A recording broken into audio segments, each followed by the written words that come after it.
ഈ ബിരിയാണിയൊക്കെ ഉണ്ടാക്കിയിട്ട് അവസാനം സക്സസ്ഫുൾ ആയി കഴിയുമ്പോഴത്തേക്കും മനസ്സിന് എന്തെന്നില്ലാത്തൊരു സുഖവും ഒരു കോൺഫിഡൻറ്റും സാറ്റിസ്ഫാക്ഷനും ഒക്കെയാണ്. അപ്പോൾ ഈ ബിരിയാണി ഉണ്ടാക്കി ആ ഒരു സ്റ്റേജിൽ എത്തുന്നവർക്ക് ആ ഒരു ഫീലിങ്സ് ഞാൻ പറയുന്നത് മനസ്സിലാവും.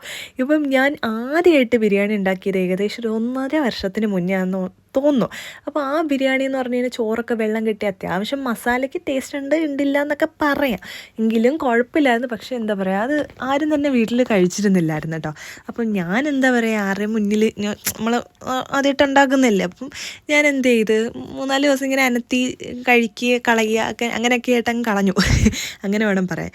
അങ്ങനെ പിന്നെ ഞാനിങ്ങനെ അതിൻ്റെ ഓരോരോ തെറ്റുകുറ്റങ്ങൾ പഠിച്ച് അവസാനം അടിപൊളിയായിട്ട് ബിരിയാണി ഉണ്ടാക്കാൻ പഠിച്ചു എന്ന് തന്നെ പറയാം. ഇത് എൻ്റെ ഒരു ഫ്രണ്ടിന് വേണ്ടി ഉണ്ടാക്കിയ ബിരിയാണി കേട്ടോ. അപ്പം എനിക്ക് തോന്നിയെന്ന് വെച്ച് കഴിഞ്ഞാൽ ഏറ്റവും ബെസ്റ്റ് ഞാൻ ഉണ്ടാക്കിയതിൽ ബെസ്റ്റ് ബിരിയാണി എനിക്ക് ഫീൽ ചെയ്തു. ബിരിയാണി എന്നല്ല, എന്ത് കാര്യം നമ്മൾ സന്തോഷത്തോടെ ട്രൈ ചെയ്തുകൊണ്ടിരുന്നതിന് അത് അച്ചീവ് ചെയ്യാൻ പറ്റും ലാസ്റ്റ്.